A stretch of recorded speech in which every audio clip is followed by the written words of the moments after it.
Aloha and good afternoon. My name is Juergen Steinmetz, joining you from Livestream.travel breaking news show and from eTurboNews here in Honolulu, Hawaii.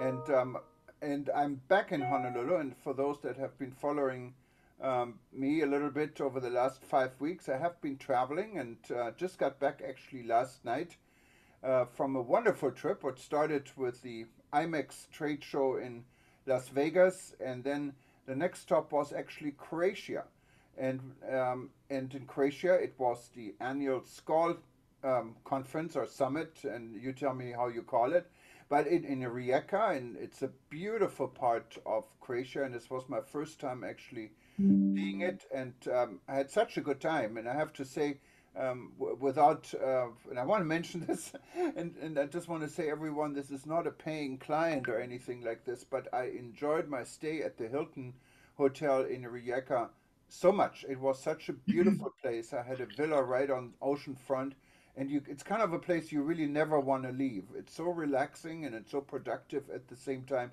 And so was the conference. Met so many people again from years and years ago, and it was like a family coming together in one way. In the other way, it was a little bit political. So we had both things, but it's good when people actually, I wouldn't say fight, but sometimes disagree. It makes it more active. And I have to say, of all the SCORE conferences I attended, this was probably the best and most exciting one I've been.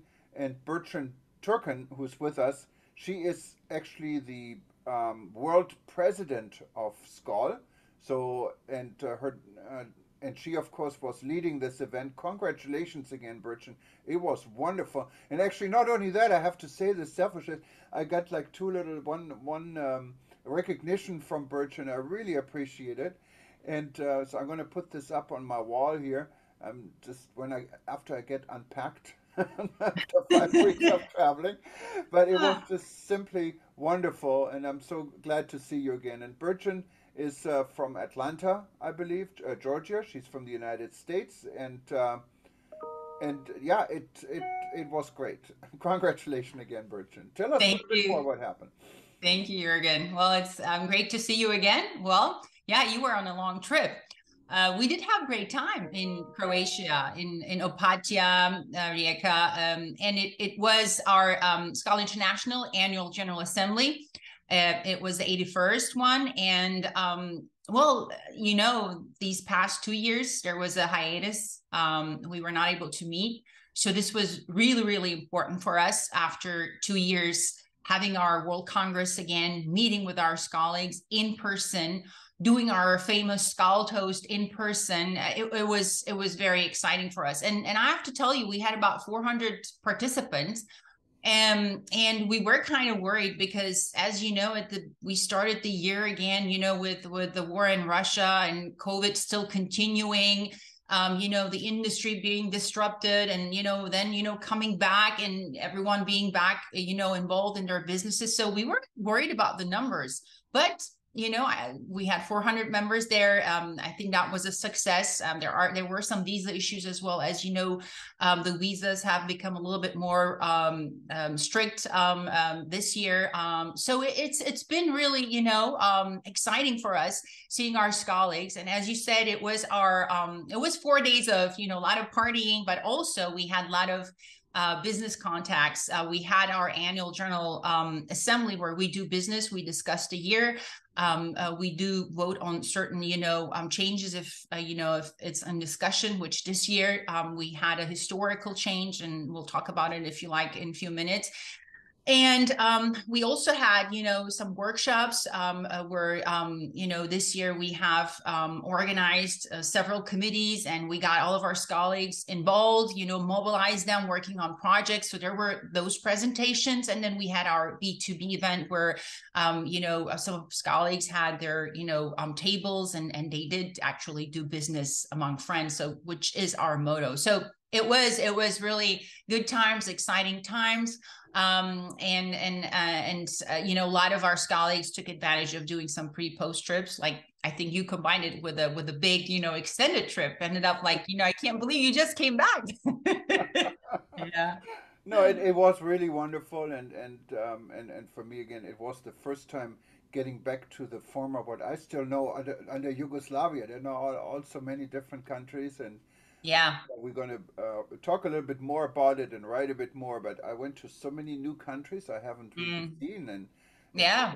from Slovenia to Bosnia Herzegovina to, of course, Montenegro. Yeah. Croatia, Montenegro, Serbia, Albania.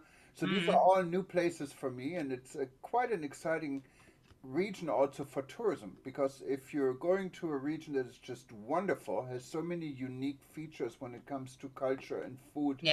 and then it has a price tag what is so reasonable compared to many other destinations.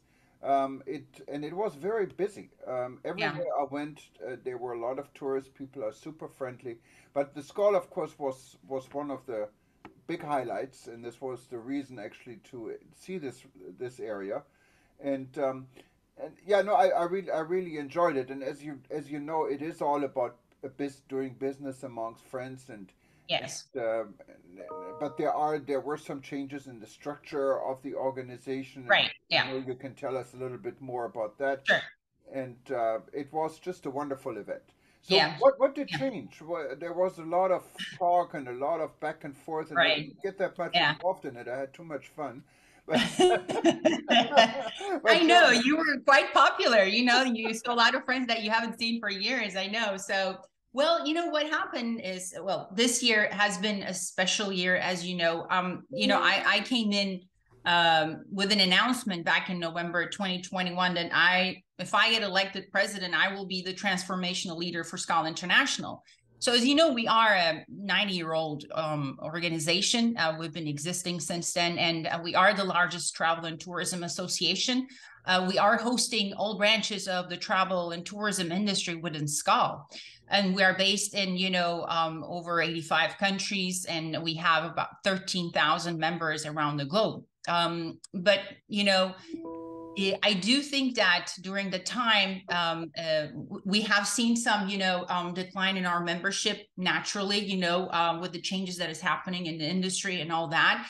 And it's very natural that organizations sometimes step back and look into their structure and update them based on their stakeholders' expectations, based on what's happening within the industry they're existing. And it was really time for SKAL to do that. And in fact, in the past 10, 15 years, this was the main conversation within SKAL. Since we started to see some changes in our numbers, and this was the talk in every level. Okay, so what is the relevance of SKAL? How can we make it better? And what changes do we need? But it was always left in the conversational level. So, and I made a pledge this year, if I become the president, I'd like to put this into action. And that's how this started. So the content was there, actually. It was just, it needed a push, a prepared agenda with deadlines to push this forward, what everyone actually was talking about and expecting for the past 10, 12 years. And that's what we did. So, and it started with, at the first of the month, when I took over in January 2022, first of all, the first goal was establishing a governance committee. So this governance committee had over close to 20 members from, every SKAL region around the globe, which were, past presidents, former world presidents, who were invited to join to this committee to prepare a proposal, a governance change for SKAL International. So with that, we also established a statutes committee, which it goes hand in hand. If you have a governance change proposal, it needs to be practical. You need to adapt it to statutes and bylaws. So we established this committee. So over 40 SKALigs between these two committees have started to work. And I gave them a deadline. I said, we need to have your proposal back end of May. So this actually went to a vote to membership in July 1st, and it requires 2/3, and it didn't pass in the first trial. We were just like 4% short. So then I said, okay, I called everyone back in. I said, well, because there were some changes that some of our members were not happy, so let's fine tune it. So the group came back, worked again, and prepared a final proposal, which we brought in front of the delegates at the annual General Assembly. And there, when it's voted, it passed. The statute change requires 2/3. So, and it did pass, over 2/3, and now we have the changes in front of us. So, of course, what does this mean? What changes are we talking about? So basically, the change that is coming for SKAL International is we are making the management, the top level management of SKAL International more inclusive. It is bringing more diversity at the top level of the organization. Currently we have an executive committee with the members of 7, directors and vice presidents and the president. But this new plan is actually foreseeing SKAL dividing the world into regions. So there are 14 regions where there will be representations from these 14 regions on the new executive board. So this is actually combining the current International SKAL Council we have, where there are country representations and the executive board together, and elevating them to be a one big board. So this way, we are giving the possibility to the countries and the regions to have a better representation in the decision making, for SKAL's future. And we are promoting diversity. And with this, what we're hoping to generate, bring interest from the next generation, because diversity, inclusion is the hot topic now in the industry, and any industry, and SKAL has been falling behind that. So this new structure is going to allow that. And also with this structure, besides the executive board, the large executive board, there will be committees. Now, this year, when I started my term, I introduced 8 committees, over 120 SKALics, which is about, 10% of our membership actively participated working in these committees. And you were a co-chair in one of those. You were a co-chair in the PR and communications. So every committee had their different way of working and different topics. We had the training and education. We had the global advocacy committee, which, they created subcommittees working on sustainability, working on sex trafficking. And, we started to give content to our members to talk about, back at their clubs, to talk about with their current members and with the future potential members. So, because, SKAL clubs in their local community, besides, meeting monthly and doing business among friends, they also contribute to their communities. So these, committees have allowed our SKAL members to bring more attention on the global issues, and locally, bring attention on what SKAL is doing, and increase our relevancy. Plus, increase our visibility, because this has been the goal as well. So we need to be out there, being relevant, producing, starting projects, or collaborating with our international partners, because SKAL has so many international partners. We work with UNWTO, we work with PATA, we work with ECPAT. We need to be more active and being a part of the projects together, or supporting them. And, with this, increase our visibility. And I think we did a great job, this year. Everyone, who participated gave their time, volunteered their time in the projects. And actually the World Congress, when we were there, and thank you for really being with us, and also taking the lead for the PR committee, and doing a little presentation there too. All these committees have, made little presentations and presented the work that they have done during the year to the members. And that has such a good reflection on the members who did not participate in the committees. And next year, we're expecting more members to be a part. So what we did is mobilizing the members, creating more interest, excitement on what SKAL is doing, and starting to talk more about what can we do more to be more involved in the industry that we're existing as times are changing. And when you become active like this, we are a membership organization, and we exist as long as we have members. And of course, times are changing. The shift in the human resources, with the pandemic, the great resignation. Now, we have the millennials in the reins, Gen Zs are coming in, and the way they see life, the way they see the professional environment, the way they see our industry, and those who are involved is very different than prior generations. So with that, we had to make SKAL a center of attraction, and interest. And I think, the topics that we have covered and we plan to cover more will be, very important for us in generating more interest from the next generations, for them to meet under the umbrella of SKAL and, be a part of SKAL and work with our motto of doing business among friends.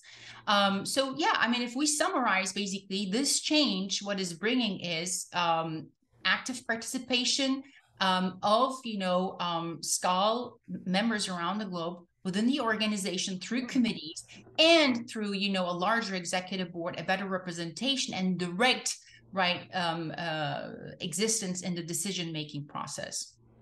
No, it's so much work. I can feel your excitement in running, and what is such a shame, and this is I think it's in the structure of SKAL, is that your term ends the end of December. You really brought so much motivation into the organization, and the organization need to grow. Besides all of this meeting old friends again, you need to meet new friends. SKAL needs new members, younger members, Yes. and you really did a lot for this, and I think hopefully this will be continued.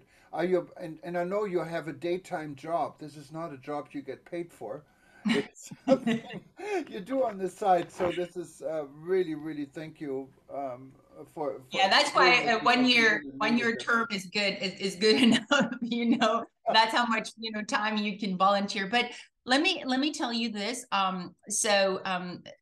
The continuity is set in this new plan. So the new governance model is requiring continuity among, the boards with their plan. No one will be able to put, what has been done in the previous year to a side and say, okay, well, now I'm the president and we're going to go my way. It is going to, the mission and the vision and, anything, the goals supporting, achieving the mission and the vision will be supported and continue it, with some, maybe adjustments, of course, by the new incoming, board members. So, and also the committees are going to be a security of continuation, a consistency of what has been done. So from that perspective, that's what I'm telling our colleagues. Don't worry about it. I mean, it's not going to be about who only leads. It's we have so many leaders in our organization, and this is what this new governance plan is going to allow us. So instead of having the management of SKAL in the hands of 4 or 5 people,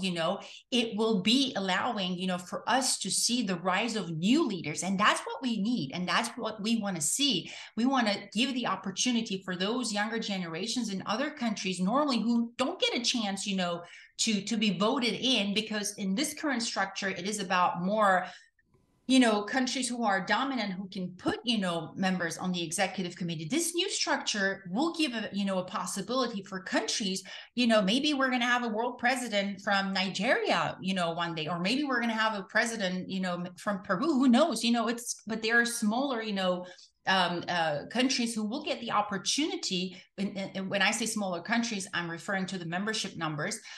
It will give them the opportunity to, put people on the executive board, and it brings equality. So I think that's really important, and that's what the next generation cares about. They want to see fair game. They want to see real inclusion. They can immediately see the window dressing if that's what's happening. So we need to be really genuine. What we're saying, we really need to also implement it. So now with that, in order to secure, of course, we passed this change, but now the implementation, so we need to transition, So with that, I'm just launching, I presented at our executive board meeting 2 days ago. We are launching new governance transition committee. So now there is 15 people invited to this committee from the organization in order to work on the logistics of making sure the organization, has a proper transition in 2023 for the new governance, because the new governance plan will be effective in 2024. So 2023, it will be the transition. Next November 2022, we're going to have our new elections, and that elections will be electing the 14 members, for the new governance. So So that's how it's going to be. So we're this year is going to be really important in putting everything in transition. And yeah, we're excited about that.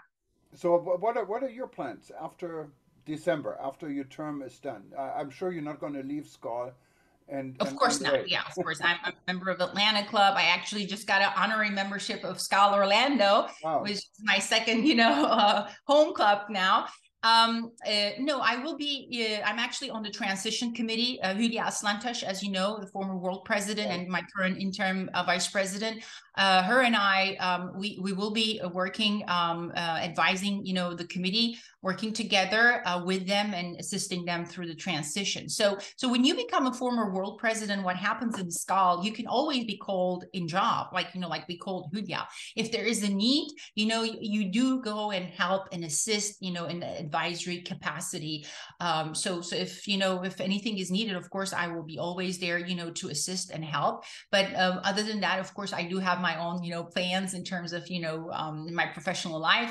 I do have my own businesses that I'm running. So I'm focusing more on some new projects with that. And there are some new proposals that I have. So I'm reviewing them, and I'm going to, go with, whatever I decide based on, what's happening. Yeah.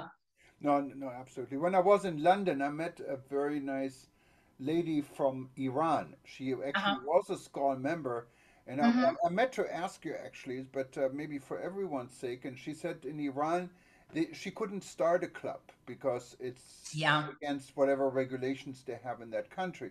And there are Yeah. other countries, maybe possibly I would think China, that have the same thing. So how can someone become a member if they're not belong to a club, or do you have to belong to a club in your own country? Because she seemed to be very motivated, and there are a lot of issues Yeah. also in So Iran. yeah, we did have, we did have a work done, to start a club in Iran. I think it was like 7, 8 years ago, but that failed. Some countries do not allow, some international associations to have a chapter. China, we invest a lot of time in China, about 10 years, and finally, in 2020 we decided we're not going to invest anymore, because the regulations was, not allowing us. We did have, for a while, a club there, but we could not go any further with that. We had to close down the club. So same thing with Dubai. Actually, Dubai is a but United Arab Emirates have changed some of their regulations, so now we're seriously looking into having a club in Dubai, because that's, I mean, it's a huge Right. destination of, the travel and tourism industry. But if there is no SKAL club in your country, or in your area, anywhere in 100 miles, actually, you can become an active individual member. We have that category. You do, you are an individual member. That gives you still access to any SKAL club meeting. Like, if you are traveling quite often for business, and you can always look into the, on the website, find about, and now we have the app, where you can, if, let's say you're traveling to Düsseldorf, like you did, and you can look into, find out their next meeting. And if it's happening at the dates you are there, you can, go and participate their meeting. And also, other than that, when you become a SKAL member, even if they don't have an official meeting, if you contact the local club, president, and say, hey, I'm in town, I'm, for business, I'd like to meet a couple of SKALigs, and they will arrange, some get together for you, and meet together with you and all that. So yes, there is a possibility that, definitely you can become a SKAL member if there's no SKAL club in your country. Yeah, and I have a suggestion. I think what might be important is that every SKAL club is posting meetings to the SKAL website. So that Yeah. would enable anyone to go, okay, I'm going to be in a month in whatever city, in whatever country. Is Mm-hmm. there a SKAL meeting? Yes. Now it's a little bit complicated because you have to find out, and I know every member has access to the database, what is Mm-hmm. wonderful, but it's a lot of detective work. So I if know. one Yeah. just posted events, there's an event category, and you find all the events, I think it would make it a lot more interactive and Yeah. also attractive for new members to join, because members don't understand when you belong to SKAL, it's not only your local club. Okay, Yep. you can go anywhere. I mean, I'm a member in Düsseldorf. I live in Hawaii actually for Mm-hmm. 35 years, and it's wonderful. You can go to any meeting, doesn't make any Yeah. difference. where And you yeah, are. there's a skull club in every major city, pretty much, around the globe. And you're absolutely right. And with that, actually, we did have we do have a platform where they can see the events, but it's about clubs submitting, and we're now shifting our platforms, with the IT. We did have some transformation. But we do know that we are aware that we need to make it more user friendly, and that's what we are now working on. It's a work in progress. The app is really good, and if we can integrate it there, that will be that's what is needed. Actually, you just have to look into your phone. Okay, where's the next SKAL meeting? It should pop up. So we're looking for solutions for that. And and that will simplify a lot of things. Well, this Congress was also our very first hybrid Congress. It's always used to be, every decision was used to be made by those who are there attending. Even before the pandemic, before this hybrid concept, online participations were popular. We were getting feedback from members. Okay, well, can we not make this participation globally, stream lives, have votes? But it was not possible until we had the pandemic, where we had to do some of our meetings in Zoom, the two AGAs. But then finally, of course, after pandemic, and because we passed, the regulations of online voting possibility, now we have to have a hybrid Congress. So with that, we did introduce our app. And with that app, our members who were at the General Assembly were able to vote, as well as members who were not there, who were globally, were able to vote through the app. So that was some technological breakthrough that we had for us. So it's just pretty good. We're Yeah, and excited about this that is too. really the trend. I mean, I think what Yes. there's one thing the pandemic taught us is Zoom. I have to Yeah. admit I didn't even know what Zoom was before the pandemic, Mm. and Hmm. now we're living in a Zoom world. But nothing can really replace a personal visit. No, yeah. Tasting the food, that's impossible with Zoom. No.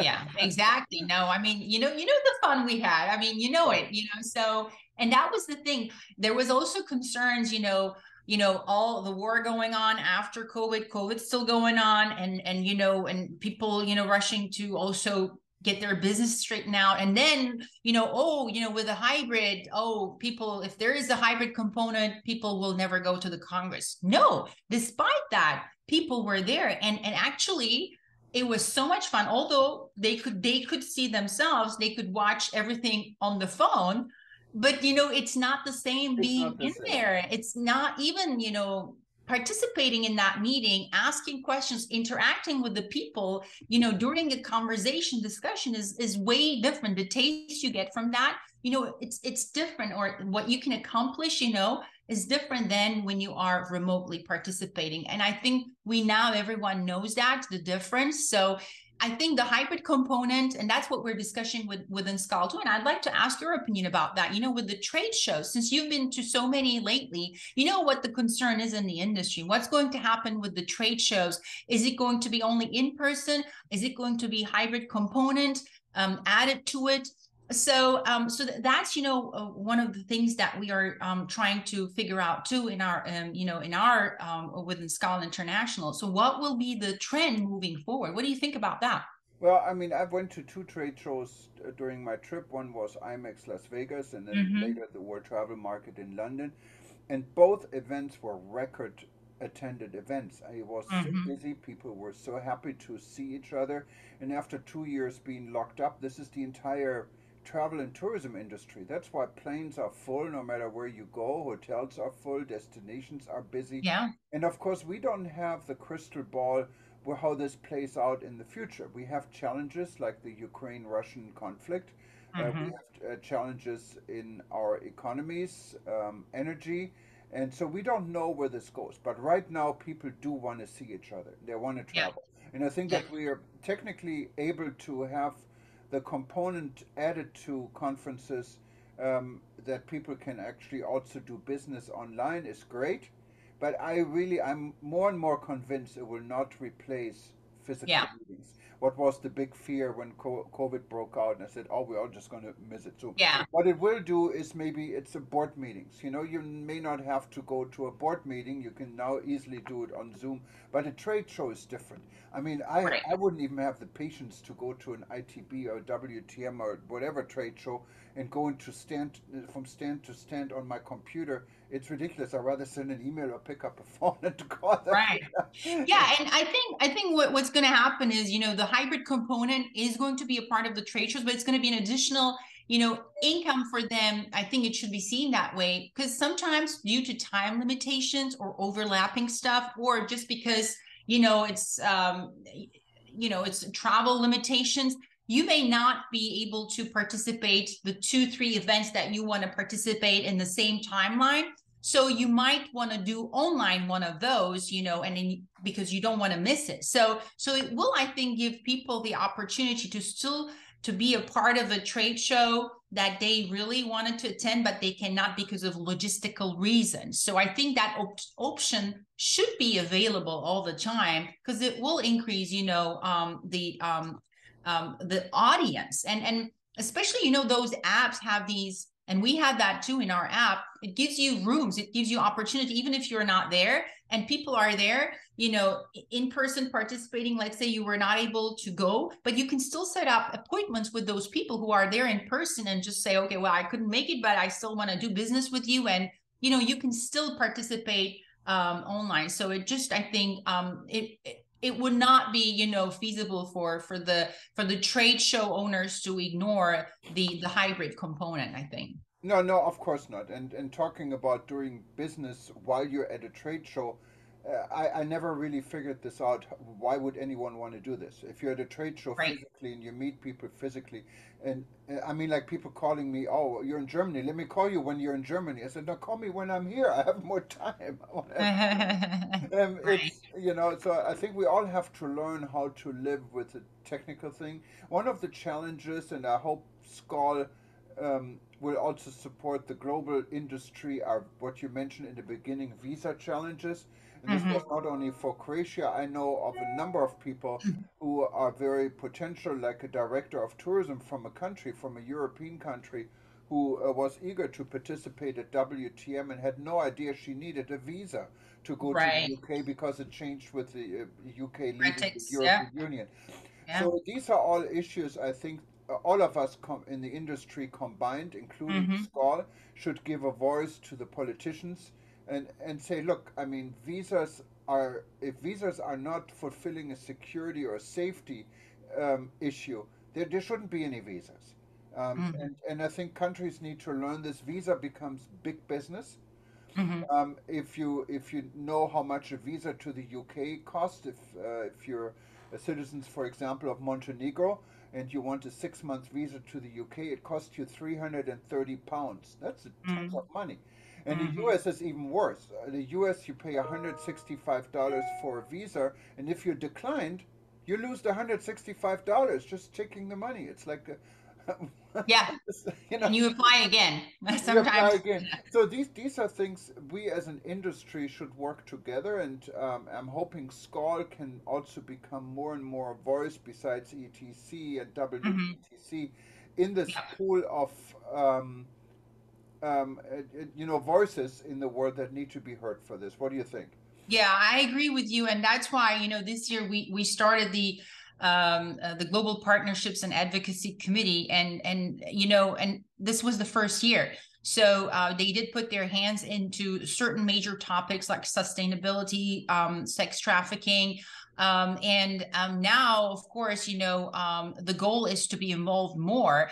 And definitely, visa issue is very important. And in fact, we do have our next Congress in Quebec City, in December 2023, and the visa is a big concern. So we do need to do a lot of work on that. So definitely, I do agree that SKAL it needs to be the voice, and increasing voice, supporting important matters in the travel and tourism industry to support, basically all those who are doing business in the industry, and help them to simplify navigating in any way we can. I agree. No, Burcin, this was a really nice conversation. It's so good to see Yes, you again, at least on Zoom. It was a lot nicer seeing you in person, I have to I admit. know. Hopefully, we have a we chance. have to do more live stuff. By the way, having said that, so in December, I was just talking today with one of SKAL Boston, high ranked, members. They actually asked if you would like to come and live stream their Christmas luncheon, because they do have it. It's on December 15th, and they host a huge Christmas luncheon every year. It's about, if I'm not mistaken, at least, about 150 people, I think, comes. They limited cap it. And they do, generate funds. It's a fundraising event as well. They generate anywhere from, 50 to 100,000, US dollars. And because they do a lot of contributions to the local community. So, and it's a big party. It's a luncheon. So, if you want to come and do some in-person live, events, that could be something that you might want to consider. Yeah, no, absolutely. Depending where it is, and I have to say, it is so good that people are traveling again, and you see people around the world. It's so much fun to travel, and we should. Do you have any other travels coming up? Yes, Or are actually, I you do. going to I'm going take to a be rest at a the little bit? WTTC conference in Saudi Oh yeah, you're Arabia going to at the Dubai, end of yes. the month, and no, Saudi it's in Saudi Arabia. Arabia, and then I'm going to Yeah. go to Amman, Jordan for a day, and I'm going to Bangkok, Thailand, for Mm-hmm. 5 days before coming back home on the 8th of December. So there's more coming up this year. Oh my And goodness. yeah, so it's good. I'm looking forward to it, but I have to say I'm also glad to be home. It's always good to be home, Of and course. it's nothing beats home, so that's always a good thing. So Yeah. And if you're especially living in Hawaii, right? and anyway, I guess The actually when I paradise. left Chicago yesterday, it was snowing, and it was Yeah. freezing cold. And I said, "Wow, I cannot wait to get home." And when you get home, oh wow, it's 82 degrees, and it was sunny and nice. And you say, "Wow, Yeah. that feels good," you know. You're lucky. Yeah. Where I live in South Atlanta, I'm telling you, it's 35 today. And I Really? have a freeze fine, my computer and my car. It's crazy. So yeah. Well, I mean, sometimes cold can be good too, and Yeah. so it's nothing wrong with cold or hot. Home is home, no matter even if it's in Antarctica. I guess you're okay with it. Exactly. Yeah. True. True. But Burcin, so nice speaking to you again, and I'm sure we're going to stay in touch. Yes, thank you So, very much, Juergen, for having me. It was so much fun, talking to you. It's always a pleasure. So look forward to seeing you again in person or online. yeah, and everyone who is not yet that familiar with SKAL, they have a wonderful website. You go to skal.org, I believe, SKAL.org, and you find more about SKAL. You can also see where your closest SKAL club is. And if there's no club within 100 miles where you are, just join as an independent member and attend all these meetings when you travel. Wonderful place to be a member of. Okay, and I can only say aloha from Hawaii, and good afternoon, good evening, Burchin, and we'll talk again Thank you soon. very much. Bye-bye. Bye bye. Thank you.